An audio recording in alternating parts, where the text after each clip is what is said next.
नमस्कार, मैं हूं दिनेश आकुला और आप देख रहे हैं पॉलिटिकल टॉक्स। आज हम बात करेंगे छत्तीसगढ़ के चुनाव के ऊपर। छत्तीसगढ़ में चुनाव का माहौल गर्मा रहा है और इस पर बात करने के लिए हमारे साथ छत्तीसगढ़ की राजधानी रायपुर से हैशटैग यू के डिजिटल हेड प्रफुल्ल पारे साहब हैं। प्रफुल्ल जी नमस्कार, स्वागत है पॉलिटिकल टॉक्स में। नमस्कार। प्रफुल्ल जी, कांग्रेस के खेमे से खबर आ रही है कि इस बार कांग्रेस के सभी मंत्रियों को टिकट मिलेगा चुनाव लड़ने के लिए। आपका क्या कहना है इस पर? देखिए, कांग्रेस को जो इस बार मेजॉरिटी मिली है वो 90 में से उसके पास 72 विधायक हैं और 13 मंत्रिमंडल के सदस्य हैं मुख्यमंत्री को मिला करके। तो निश्चित रूप से ये कांग्रेस के 13 बड़े चेहरे हैं और इनमें से अगर किसी मंत्री का कोई परफॉर्मेंस खराब है, जैसा कि जो कांग्रेस का इंटरनल सर्वे हुआ तो उसमें कुछ मंत्रियों के नाम ऐसे आए थे कि जिनका परफॉर्मेंस ठीक नहीं था, तो उस परफॉर्मेंस को बेस बना करके हाईकमान, पहले कांग्रेस का आला कमान इस बात को सोच रहा था। लेकिन फिलहाल जो खबरें आ रही हैं उसमें ये निकल कर आ रहा है कि मंत्रियों का टिकट काटना ठीक नहीं रहेगा। लेकिन बात केवल मंत्रियों तक ही नहीं ठहरती है, बात थोड़ा सा और भी हम इसको आगे ले जा सकते हैं विधायकों तक। कि पार्टी का जो सर्वे जो हमको सुनने में मिलता है, जो जानकारी मिलती है उसके मुताबिक बहुत से ऐसे पार्टी के जो सिटिंग एमएलए हैं वो चुनाव हारने की स्थिति में है। तो पार्टी उन पर भी टिकट काटने की कार्रवाई कर सकती है। लेकिन कांग्रेस की सबसे बड़ी दिक्कत जो यहाँ हमको नजर आती है वो ये है कि जितने भी प्रत्याशी हैं उनमें आप ये मानकर चलिए कि 72 में से 10 या 12 प्रत्याशी ही ऐसे होंगे जो 10-15 हजार के फासले से चुनाव जीत कर आए हैं। लेकिन बाकी अधिकतर जो विधायक हैं, कोई 55 हजार वोटों से जीता है, कोई 60 हजार वोटों से जीता है, कोई 40 हजार, 20 हजार, 25 हजार। तो इतने अधिक मतों से जीत कर आने वाले सिटिंग एमएलए का टिकट काटना कांग्रेस के लिए बहुत कठिन समस्या है। तो इसलिए मुझे ऐसा लगता है कि टिकट तो कटेंगे, लेकिन मंत्रियों के टिकट तो शायद ही कटें, लेकिन कुछ विधायकों के टिकट जरूर कट सकते हैं। एक तरफ बीजेपी ने 21 चेहरों का नाम उन्होंने घोषित कर दिया। उन्होंने कहा कि 21 लोगों का लोग हम्म, ऐसे, उनका पहला लिस्ट है जो चुनाव में उतारा जाएगा। उसके बाद दूसरा तीसरा लिस्ट भी सामने आएगा। तो इससे बीजेपी को कोई फायदा है क्या कांग्रेस के ऊपर? फायदा नहीं, ये एक तरह का माइंड गेम है ये। कि हम जब राजनीति में होते हैं तो चुनाव के भी आचार संहिता भी नहीं लगी है, कोई इलेक्शन डिक्लेयर नहीं हुआ है और समय भी सरकार का गठन होगा दिसंबर में, और अगस्त के महीने में ही अगर भारतीय जनता पार्टी 21 सीटें अगर डिक्लेयर करती है तो बहुत सामान्य सी बात है कि ये वो 21 सीटें हैं जहां भाजपा कमजोर रही है। अब आप खरसिया को ही ले लीजिए, तो खरसिया में भारतीय जनता पार्टी आज तक चुनाव नहीं जीती। वहां पर एक रोचक चुनाव हुआ था, आपको याद होगा, जो अर्जुन सिंह ने लड़ा था और सामने दिलीप सिंह जुदेव मैदान में थे। वो एक रोचक मुकाबला हुआ। तो वहां पर कांग्रेस कभी नहीं जीती। पिछली बार ओपी चौधरी वहां से चुनाव लड़े थे। ओपी चौधरी जो आईएएस थे, रायपुर के कलेक्टर थे, वो नौकरी छोड़कर भाजपा में उन्होंने ज्वाइन किया। तो पार्टी ने उनको खरसिया से चुनाव लड़ाया। अब खरसिया से वो हार गए। उमेश पटेल जो नंद कुमार पटेल के बेटे हैं, उन्होंने हरा दिया उनको। तो अब ओपी चौधरी जैसा शक्तिशाली चेहरे को वहां पर टिकट देके पार्टी दांव पे नहीं लगाना चाहती। तो उससे ये तो साफ हो गया कि भारतीय जनता पार्टी मतलब ऐसी सीटों पर थोड़ा सा फोकस मिल जाएगा, समय मिल जाएगा। और अगर कुछ दावेदार जो टिकट के दावेदार थे, जो चाहते थे कि टिकट मिले, उनका टिकट कटा भी है, तो जो विद्रोह या विरोध जैसी स्थिति है उसको मतलब डैमेज कंट्रोल करने का वक्त भी पार्टी को और संगठन को मिल जाएगा। ऐसे बहुत से फायदे हैं। लेकिन ये 21 लोग चुनाव जीता ले जाएंगे, ये कहना बहुत कठिन है।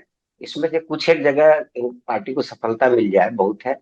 पता तो ये भी चलता है कि 21 में से पार्टी ये सोच रही है कि इसमें अगर 6 लोग भी जीत गए तो वो अपने आप को कामयाब मानेंगे। प्रफुल्ल जी, जिस तरह से खबर कांग्रेस के खेमे से आ रही है कि सभी मंत्रियों को टिकट दिया जाएगा, वैसे ही बीजेपी के जो खेमा है वहां से खबर ये आ रही है कि यंगस्टर्स, जो युवा पीढ़ी है, उन्हें मौका दिया जाएगा। और जो वेटरन लीडर्स हैं, जो बड़े बड़े लीडर्स कई सालों से चुनाव जीत रहे हैं या चुनाव में अपने आप को पेश कर रहे हैं टिकट की दावेदारी के लिए, उनका टिकट कट सकता है। इस पर क्या कहना है आपका? देखिए, टिकट नए लोगों को देने में भारतीय जनता पार्टी को कोई समस्या आएगी नहीं, क्योंकि उसके जो सिटिंग एमएलए हैं, जो बड़े नेता हैं, वही चुनाव जीत कर आए हैं और पिछले चुनाव में बड़े बड़े हार भी गए।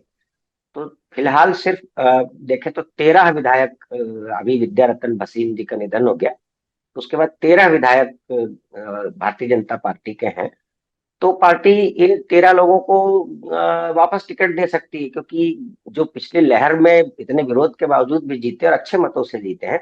तो मुझे ये नहीं लगता कि इनके इनमें से किसी के भी टिकट कटेंगे, जो अभी मौजूदा विधायक हैं। तो अब बच जाते हैं 90 में से 13 आपने जीते हुए विधायकों को दे दिए, तो जो बची हुई सीट है वो बहुत बड़ी संख्या है। तो वहां पर भारतीय जनता पार्टी नए चेहरों को मौका दे सकती है। तो पूरी तरह से पुराने लोगों को काट देना, ये तो संभव नहीं है, क्योंकि विधानसभा में सारे नए नए लोग चुनाव जीत कर जाएंगे, ऐसा भी कुछ पुराने कुछ नए, तो ऐसा कुछ मिश्रण पार्टी करेगी। और ज्यादातर मुझे ऐसा लगता है, अभी जब ओम ओम माथुर ने एक बयान जारी किया, जो प्रभारी हैं यहाँ के छत्तीसगढ़ के, कि प्राथमिकता नया और पुराना नहीं है, प्राथमिकता है वह उम्मीदवार जो चुनाव जिता सकता है। तो वो चाहे पुराना हो चाहे नया हो, जीत की संभावना है, चाहे वो किसी दूसरी पार्टी से भी आकर भारतीय जनता पार्टी ज्वाइन करता है। अभी जैसे भाजपा में धर्मजीत सिंह, जो बहुत सीनियर लीडर हैं, कांग्रेस में थे, फिर अजीत जोगी के साथ चले गए थे, अब वो भाजपा में आ गए, तो निश्चित रूप से उनको टिकट मिलेगा। ऐसा ही एक नाम अजीत जोगी की ही पार्टी से प्रमोद शर्मा का सुनते हैं कि वो भी भारतीय जनता पार्टी में आएंगे, वो भी सीनियर लीडर हैं। तो ऐसा पूरी तरह से नए नए लोगों को टिकट दी जाए, ये संख्या उनकी अधिक होगी, ये पक्की बात है कि अधिकतर नए लोगों को मौका मिलेगा, जो संगठन में लंबे समय से काम कर रहे हैं उनको मिलेगा मौका। लेकिन जो सिटिंग एमएलए हैं अभी, जो ब्रिजमोहन अग्रवाल हैं, अजय चंद्राकर हैं, डॉक्टर रमन सिंह हैं, सौरभ सिंह हैं, शिवरतन शर्मा हैं, नारायण चंदेल हैं, तो ये काफी वरिष्ठ और अनुभवी लोग हैं। तो इनका टिकट मुझे नहीं लगता कि कटेगा। और अगर टिकट कटता भी है, तो अभी हमको ये भी सुनने में आ रहा है कि इनमें से कुछ लोगों को पार्टी सेंट्रल की राजनीति में लेकर जाएगी। तो अभी आप देखिए कि विजय बघेल सांसद है, विधानसभा का चुनाव लड़ रहे हैं, और जो पार्टी के प्रदेश अध्यक्ष हैं अरुण साव, वो बिलासपुर से सांसद हैं, वो भी विधानसभा चुनाव लड़ रहे हैं। तो जो दो सांसद हैं, अगर सांसद 5 या 6 सांसदों को इस तरह विधानसभा का टिकट मिल जाता है, तो जो वरिष्ठ विधायक पार्टी के अंदर हैं, उनको लोकसभा में भेजा जा सकता है। उसमें अजय चंद्राकर को भी लोकसभा लड़ाया जा सकता है, बृजमोहन अग्रवाल हैं, धर्मलाल कौशिक हैं, बहुत वरिष्ठ नेता हैं, नारायण चंदेल भी हैं। तो ऐसे वरिष्ठ लोग लोकसभा में जा सकते हैं, जिसका लाभ निश्चित रूप से पार्टी को सदन में भी मिलेगा, वहां दिल्ली में। प्रफुल्ल जी, जाते जाते एक आखिरी सवाल आपसे ये है कि छत्तीसगढ़ में चुनाव के माहौल के बीच ईडी का काफी बड़ा कमाल हो रहा है वहां पर। क्या ये ईडी कोई चुनाव में कोई गणित खेल सकता है क्या? ईडी से, ईडी की कार्रवाई से कुछ राजनेताओं को या कांग्रेस को या सरकार को दिक्कत हो सकती है, लेकिन ईडी के छापों से या उससे कोई सहानुभूति मिले, ऐसा कभी होता नहीं है। कम से कम आज के भारत में तो नहीं होता कि किसी के यहाँ भ्रष्टाचार के मामले में कोई रेड पड़ती है, तो जनता उसके साथ सहानुभूति रखे, ऐसा होता नहीं है सामान्यतः। लोगों को अच्छा लगता है। तो ईडी की कार्रवाई जो हो रही है, उस पर राज्य की जो भाजपा सरकार, भूपेश की सरकार है, भूपेश बघेल की, वो बहुत हमलावर है। और वो लगातार ये आरोप लगा रहे हैं कि ईडी का जो केंद्रीय जांच एजेंसी है, उसका इस्तेमाल किया जा रहा है। आज भी उन्होंने, भूपेश बघेल ने अभी कल कुछ कहा है कि इस तरह की संस्थाओं का जो दुरुपयोग जो है, वो लोकतंत्र के लिए खतरा है। तो ईडी की कार्रवाई को लोकतंत्र के लिए खतरा भी बता रहे हैं। और निश्चित रूप से ईडी कार्रवाई तो कर रही है और बहुत सारे मामलों में उसको सफलता भी मिली है और कई कई जगह उनको एक दो प्रकरण में सुप्रीम कोर्ट से फटकार भी लगी है। तो इन सब के बीच में लेकिन ईडी का रोल अभी आने वाले दिनों में मुझको लगता है कि बढ़ेगा, और ईडी और भी कई मामलों में छानबीन कर सकती है, कुछ बड़े नेताओं और अधिकारियों पर हाथ भी डाल सकती है। तो मुझे नहीं लगता कि ईडी की गतिविधियां कम होंगी, बल्कि ऐसा लगता है कि चुनाव सामने है और भारतीय जनता पार्टी हर आप जानते हैं कि अमित शाह और किस तेवर के साथ वो राजनीति करते हैं।